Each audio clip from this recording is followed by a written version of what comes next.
بسم الله والحمد لله والصلاة والسلام على رسول الله. يا ربنا افتح لنا أبواب رحمتك وأنزل السكينة علينا. نتوجه إليك وندعوك بأسمائك الحسنى وصفاتك العليا، ونستغفرك ونتوب إليك، ونصلي ونسلم على النبي الكريم الذي أرسلته رحمة للعالمين. نصلي ونسلم عليه كما أمرتنا عن طريق القرآن، ونطلب منك يا مولانا عن طريق هذه الصلوات أن تستجيب دعواتنا، أن تحفظنا، أن ترحمنا، وأن تكون معنا وأن لا تكون علينا. We wanted to talk briefly about what it is that leads people to abandon religion. And there's a lot of different ways to address the issue. Many times, those who are in a position of religious leadership, especially within the context of the Muslim community, have a tendency of immediately blaming those who abandon the religion and looking for defects or looking for a rationale to accuse the people rather than to understand what it is that the people are going through. We have a principle, and that principle states الحكم على شيء فرع عن التصور. And this is a principle that many of the scholars, they utilized it in constructing their positions, in coming to a conclusion, in clarifying why there's differences, in giving a fatwa.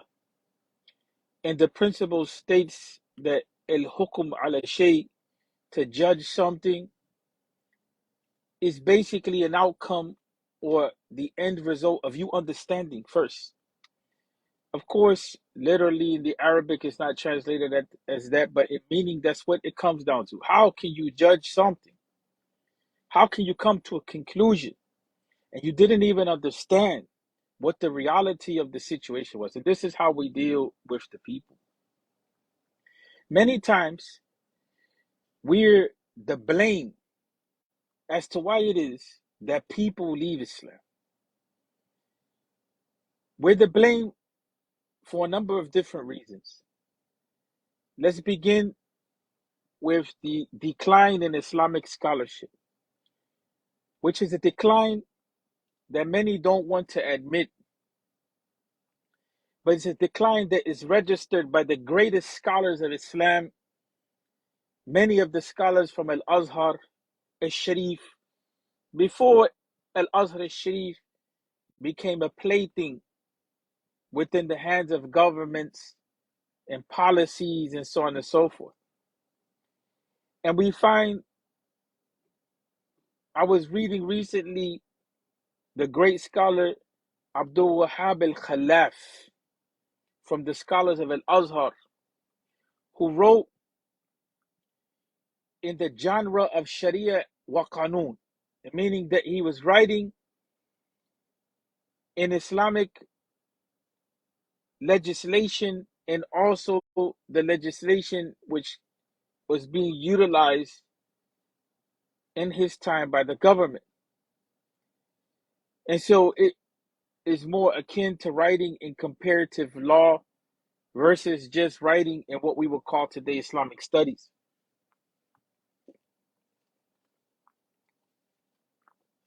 And he talked about just the idea of fiqh being categorized in three general stages. The first stage is the stage of its establishment. And that encompasses from the time of the Prophet ﷺ to what you see in the time of the Sahaba. And then thereafter, the time of growth and codification. And thereafter, the time of stagnation to the time of the present. The reason why I mentioned this is because just like he wrote in that genre pertaining to Islamic studies with the specialization of focusing on fiqh or Islamic legislation, and he talked about that within the history of that discipline, there came a period which we can categorize as a period of decline. That's not an invention of mine. This is something that's testified to by more than one scholar. That's just an example of one area. The same thing happened in the Arabic language. This is why when we look in the Muslim world today, we see very few in the general masses يتكلمون باللغة العربية الفصيح. Very few. They speak in the Arabic language in its most disciplined, most grammatically correct, most rhetorically beautiful manner of expression. The language declined. What we find has been codified is just the street slang, and people are proud of that. For a long time, we find in today's time there's like such an emphasis that has been placed on hadith. And one of the reasons why the emphasis was placed on hadith was because hadith scholarship declined. We find that in the in the time of Sheikh Muhammad Abdu, they were trying to figure out in Egypt and Al-Azhar how to combine the study of the Quran and the Sunnah and the sciences with other disciplines like an extensive study of the Arabic language and biology and chemistry and everything that a community needs in order to be civilizationally on point.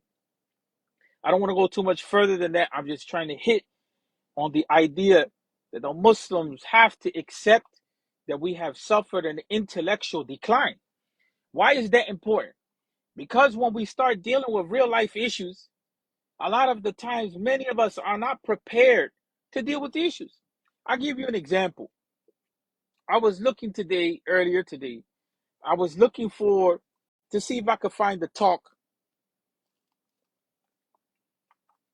on the idea of human dignity in the Sharia, in the Quran and the Sunnah. That's considered, preservation of human dignity is considered to be an objective of the Sharia, a certainty of the Sharia, an absolute of Islam. That Islam aims at the protection of human dignity. That if you violate that in your thinking and in your practice and your understanding of Islam, that you have an issue. And I know that I can find books on it. I know that I can find books on it. I know that I can find PhD theses on it. I have books on it. But when it came to the talks that we find, most of it is just like 5-minute talk or khutbah. It shows that we're really not concerned with the reality of expanding out on that topic. So there's a difference, people, between the discourse and how we're talking about Islam and the actual knowledge itself. And just like that is in that case of just talking about the idea of human dignity, how does that play itself out so we can understand ourselves as human beings and understand other people. That's on every other topic. Sexuality, psychology, economy, family life, mental health, everything is in that type of zone, especially in the English language. They're better off in the Arabic language than we are in the English language. Because at least in the Arabic speaking communities, they have some universities that are at least trying to research in these areas and they're trying to put forward some ideas. But in the English speaking reality, in the English speaking community, there's such a retrogression in how it is that we talk about Islam. That's one point, that many of us are ill prepared to deal with life. And so how we're talking about Islam is in a very backward way. And we get mad at people when they reject the way it is that we talk about Islam.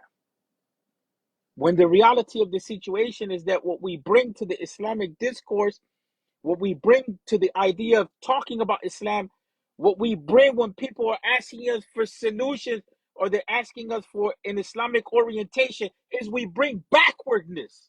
That's the first. The other is that our institutions are backward. Our institutions, where we put the money, how we build our institutions, are not capable of meeting our needs. That's why we have so much of issues. I'll give you an example. Recently, within the last couple of weeks, there was a debate. It was a massive debate. There was a debate with a sister. She happens to be from the Latino community, Puerto Rican community in the South.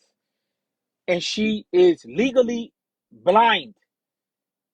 And she has a trained dog. And I had this long conversation with one of my dear brothers and friends and roadies and imams on this issue.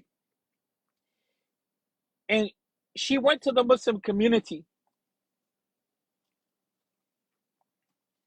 and she knows how the Muslims are with regard to the issue of dogs and so on and so forth. Now, mind you, when we talk about dogs that accompany the blind, we're talking about one of the most sophisticated types of education that human beings have passed on to animals. These animals, in many instances, the way that they operate at a level of intelligence and sensitivity that is higher at times than some human beings, unfortunately, with regard to being able to read the person that is blind, with regard to being able to anticipate their needs. They're extremely trained. This is some high level type of stuff that is operating when we start talking about the way that dogs for the blind are trained. It was not the Muslims in recent times that were the ones that developed the idea of training dogs for the blind. But although we have in the Quran the idea of the dog being trained to do hunting, and Imam Malik, rahmatullahi alayh, who was one of the most stringent scholars of hadith, considered the dog, its saliva, its body, its hair to be pure. Considered to be pure. And so the reality of the situation is that at one time, the Muslims were at a level where, for instance, they will have these types of discussions about how to deal with these creatures. Like in that case, in the past, even the Quranic precedent, the dog was used for hunting. Imagine it was biting on your food, biting on your meat with its teeth, with its saliva, and then it was bringing back that meat to you. And there was something permissible by the Quran. To see how the Quran is utilizing the creation of Allah in the service of the human being. Push it to today's time, a few centuries later, we have this idea that humanity has reached the point of understanding how to train the dog, not Muslims in specific, so that it can extend the capacities of a person that has limited capacity, can't see. And if they can't see, that means they can't function in the world, then they become dependent on society, on the family, or on others, and they burden people just to get their basic needs met. But we have an example wherein that type of dilemma or that type of set of restrictions has been overcome by just the utilization of knowledge, by the utilization of the intellect of the human being, by discovering the principles that Allah has put in the universe, by applying ourselves to take our stand as human beings, that we are a unique creature that has dominance in the earth. Where do we stand from that as Muslims? We're debating about whether the animal is clean or unclean. We're debating about whether the angels are going to come in the area or not come in the area. You understand what I'm saying? And we're not concerned with the reality of that human being that has that necessity to utilize that animal. We're not in the point of that we're overcoming the so-called handicaps of individuals, but we're at the point of still debating on whether The animal is clean or unclean, and then at the end of the day, we say that the animal is prohibited, and then we bar the person from being in our circle for most of their life as a Muslim. You understand what I'm saying?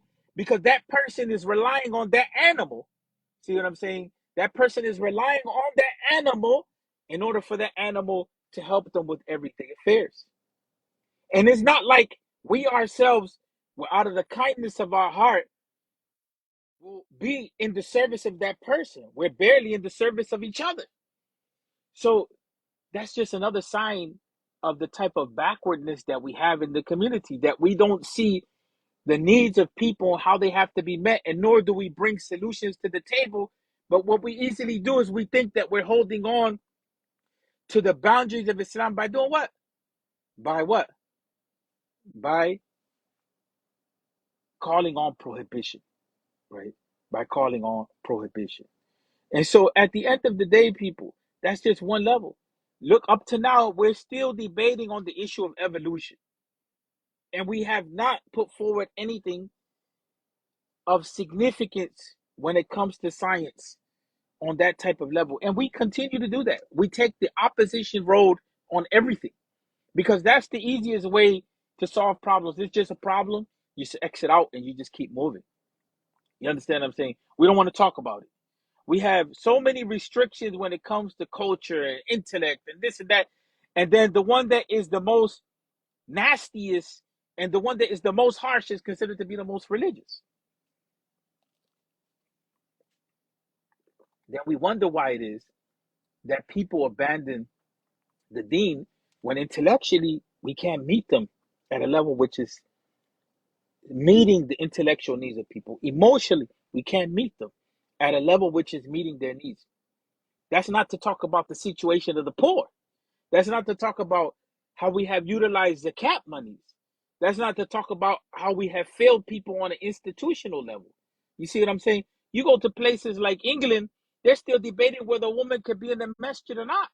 In a society which that's forced for men and women to interact with each other. So she could be a PhD, she could be a director of an institution, but she can't even pray in a masjid. That type of logic, people, is extremely problematic on many fronts. We're not advocating for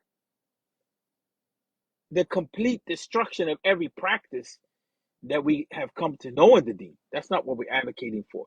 We're not talking about, well, we have to be liberals now. We're not talking about where we have to be conservatives now, but what we're talking about something much more to the core. And that is, are we really ready to meet the needs of people and the challenges of the time?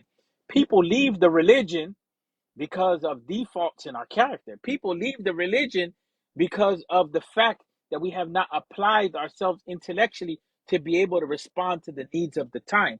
People leave the religion because of us in many instances.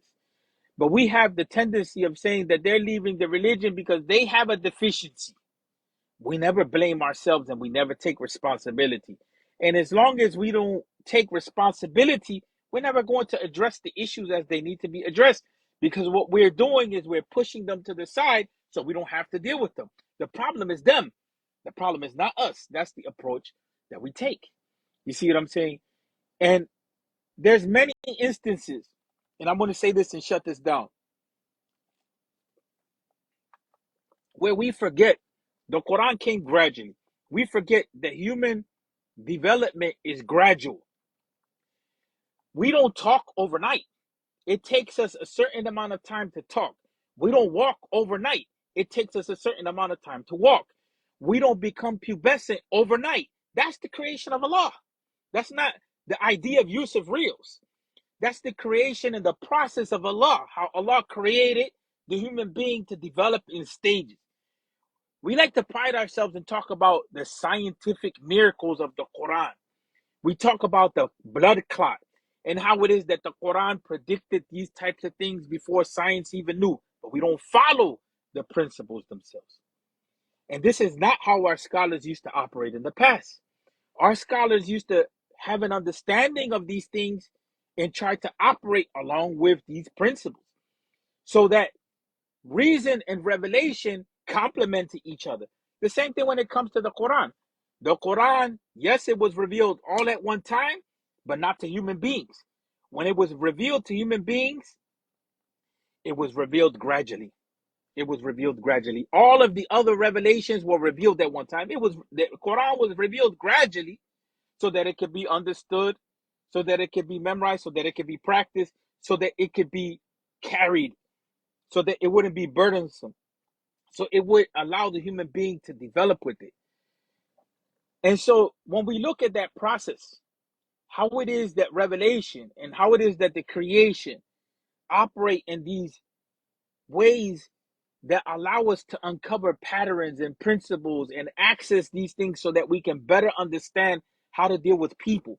How is it that we expect people to come into our midst? And we keep saying this. We say that we want da'wah, but people come into our midst. They come into our circles, and immediately we demand change. We immediately demand change. So if the person comes with tattoos, if the person comes with shorts, if the person comes with this or that, we immediately demand change. And the person may just be looking at Islam. The person may not have taken a step. But what do? We, versus looking at the person where they're at and what their needs are, we immediately rush to put responsibilities on people that were not even put on the first community when they were coming into Islam. Who says that the process changed? Where's the evidence that the process changed? Even if we say that all of the Quran was revealed, the way that the Sahaba came into Islam as converts is they came in gradually. The way that children learn, they learn gradually. The way that adults develop, they still develop gradually. And so when it comes to dealing with people, we have to deal with them gradually, whether we like it or not, in many ways. You understand what I'm saying? Especially when you don't have the power to enforce things. You don't have a legislative system to enforce things. You can't generate policy. You can't create environments. You understand? The neighborhoods and societies. That's not even what we're interested in doing, unfortunately. We're not even interested in creating a neighborhood or institutions which are reflective of Islamic values, which will be something that will be able to work with the society that we're in, understanding the society that we're in. Not talking about creating a state within the state, but that's something that other communities do. They're involved. They're concerned with what goes on in their environment. That's why you have some neighborhood coalitions or associations. They're not going to let certain things come into the environment.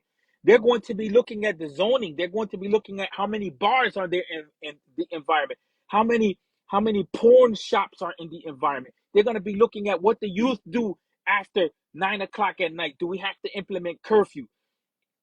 Those are people that have an understanding that as a community, you have to operate in a certain way, looking after your interests. You see what I'm saying? We're not creating those types of environments that allow people to flourish. And so we're not doing that at a neighborhood level for the most part. We're not doing that at an institutional level for the most part. And we're not doing that at the level of discourse. Look at the way that we talk about Islam. Look at the way that we introduce Islam. Look at the way that we solve our problems with Islam. And so when we ask ourselves, why is it that people leave Islam? Before you lay the blame on other people, ask yourself, is the Muslim community responsible for people leaving the religion? That doesn't mean that the Muslim community is always responsible. There's times where the problem goes back to the individual. But we have to take accountability and responsibility for where it is that we're actually responsible. And if I am a person that have devoted myself like half of my life to the study of Islam, and I'm telling you, we're failing the community.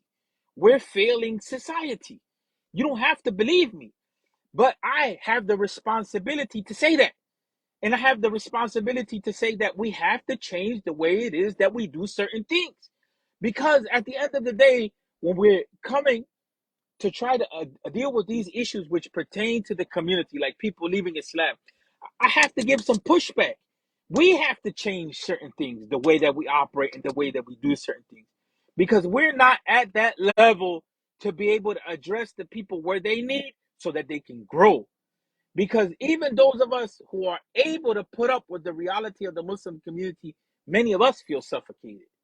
And if many of us feel suffocated, Imagine the person that doesn't have the capacity to put up what it is with what it is that the Muslims do. Imagine now, as I've been mentioning the last couple of days, about the coming imam crisis, and it already has been initiated.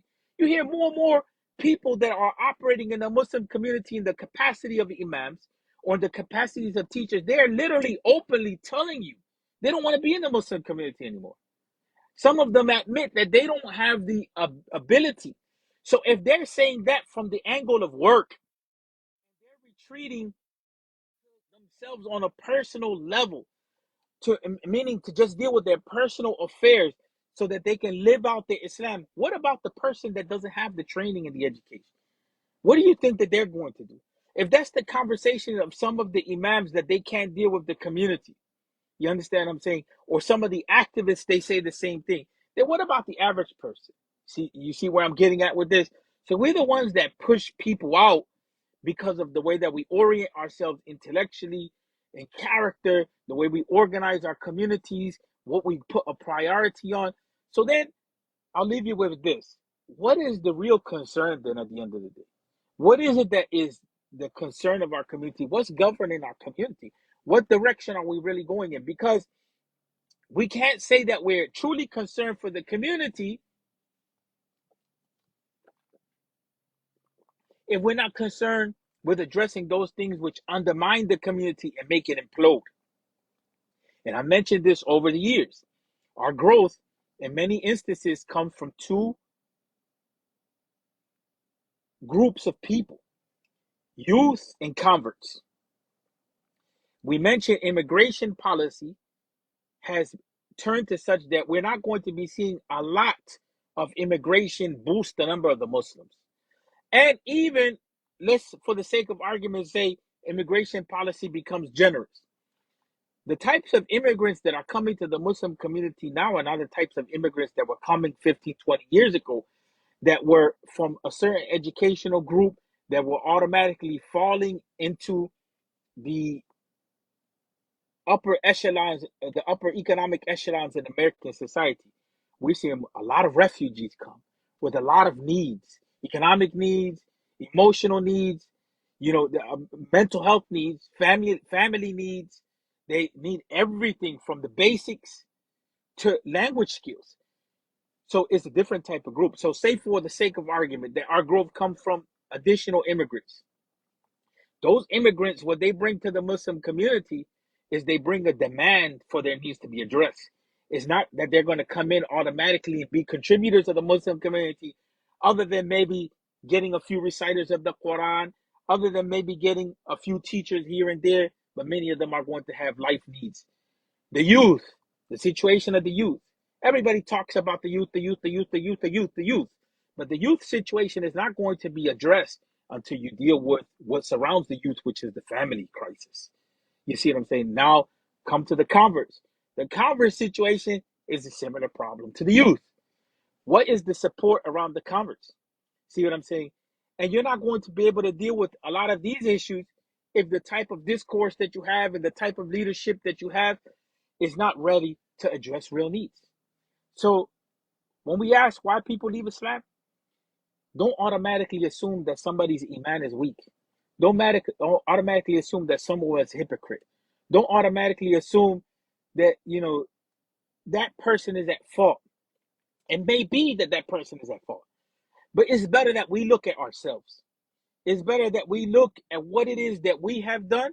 It's better to look at what it is that what we're doing. It's better to ask ourselves, are we doing what needs to be done? When we get to that type of mentality, يعني المراجعة مراجعة النفس والمحاسبة, and we take ourselves to account, or we examine ourselves and we review our condition, our thinking, our acting, our institutional practices, our discourses, and so on and so forth. And then when we take ourselves to account and when we try to better our situation, not by just being in our heads, but by studying the needs of the people, right? And trying to see what actually works, then we'll be in a better situation. If that becomes our culture, maybe we'll be in a better situation to deal with our youth problems, our family problems across the board. But as long as we keep pointing the finger outside of ourselves, we'll be those won't be prepared to address the issues as they are. And so at the end of the day, I leave you with that, people. Why is it that people leave the deen? We should start saying they're leaving because of us. And when we start talking about they're leaving because of us, then the responsibility will fall right back on us to better our situation. Until we're ready to do that, then we're not serious with the dawah. We're not serious at all. We're not serious at all. And I'm seeing it too many instances in which people are pushing away just the converts by themselves. They're pushing away people that are interested in Islam just because the way that they look, just because the way that they dress solely, just because they don't meet the profile, they're pushed out. And if that's the approach that we have, then I don't know what to say, other than we're at fault. That's just one example. And I gave multiple examples how many of us intellectually we're not ready to be able to deal with the issues as they should be dealt with and addressed. We can't move forward until we address our civilizational decline. We can't move forward until we start to look at our character. We can't move forward until we look at the way that we run our institutions. We can't look forward until the way that we see how is it that we're practicing the deen. Is it that we're bringing people up and developing them, or we're just making them conform to rules without understanding the impact? And it's going to take a lawsuit in many instances.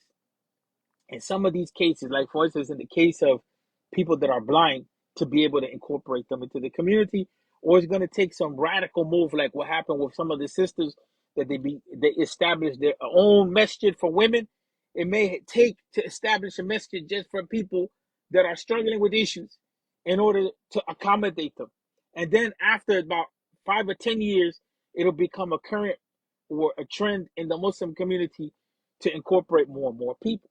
The efforts of people like Muhsin is not enough, because the people themselves that are struggling with these types of issues are telling you. And so when we put people in a crunch and we suffocate them with our understanding of the deen, you understand what I'm saying? You have to realize that people, we need each other. So in our discourse with each other, we're either building together community or we're in opposition with one another. And if we're in opposition with one another, this is what Hegel and Marx called the master-slave dialectic. If the master-slave dialectic is operational, meaning that there's opposition between one person and another person, and there's a fight going on between them to see who's going to dominate, somebody's going to end up being the winner and somebody's going to end up being the loser. And so if we're forcing deen like that on people, someone is going to either accept or reject. And if we're using force to communicate deen, you better understand that in the long run, that's not going to work. La ikraha fi din. Don't just say that that's something that is operational only for the Namus. Because at the end of the day, al-hurriya, freedom, is one of the conditions of a person's Islam. And so if Allah wa ta'ala sent the Rusul, sent the messengers and the Anbiya so that they can guide us and encourage us, laysa alayhim bi musaytir, or that type of concept, lasta alayhim bi musaytir, that the Prophet sallallahu alaihi wasallam is told that you're not to dominate over them. See what I'm saying? The responsibility is al-balagh. It's just to communicate, right? And we don't even see that in education force works. As a matter of fact, when you look at the book Classical Islamic Foundations of Education, which it was published by the Mormons, is about this fact, is in Arabic and English. You're going to find so many educational texts, and you're going to find that the scholars were even against hitting the youth. The scholars were in educational settings. Corporal discipline wasn't looked down upon. When you have to utilize corporal discipline and everything, it means that in reality you fail to have the persuasion that's necessary over that person to get them to act. So now you have to force them. So if we find in so many instances in Islamic sources, in Islamic practice, that that's the wrong route, then what do we think about the way that we're pushing Islam on each other? You know what I'm saying? And this is something that is talked about over and over again, the concept of the authoritative and the authoritarian. The authoritarian approach is what you see, and if we don't take the Muslim world that is an example of a failure in that, from totalitarian states that have religious overtones or totalitarian states that have secular overtones, if we don't see the failure of that, you know what I'm saying, and we think that we can have a forceful approach in religion, you know what I'm saying, that we missed the point, because the Prophet ﷺ didn't take a forceful approach in religion. That's why it took certain amount of time, a generation, what we would call today's time a generation, to be able to have an impact in the long term. But we leave you with that, people. Question ourselves. That's what I want, that we question ourselves, right? And that we begin to have a conversation. Are we doing this actually in the right way? You know what I'm saying? And that we put human needs up to the fore. You know what I'm saying? And that has to be something that's studied. And we have to address people where they're at. If we don't do that, and we don't have the patience to do that, we have no business in leadership. We have no business in education, because what we're going to do is make more of a mess out of people's interaction with Islam. And that's why we have a whole generation of people that they were Muslim at one time, they peaked in, and they're out. I'll leave you with this last point. I remember a sister a couple years back, she was on an online forum. She posted, she said, I'm leaving Islam, I'm leaving this group, and I just want to inform you, nobody contact me. See, I'm tired of the bickering, I'm tired of the arguing, I'm tired of the back and forth, and I'm out. And she put it to that point, don't contact me, don't bother me. That's just an example of what happens when people reach a frustration level. And she let it be known that she was tired of us and our behaviors. Assalamu alaikum.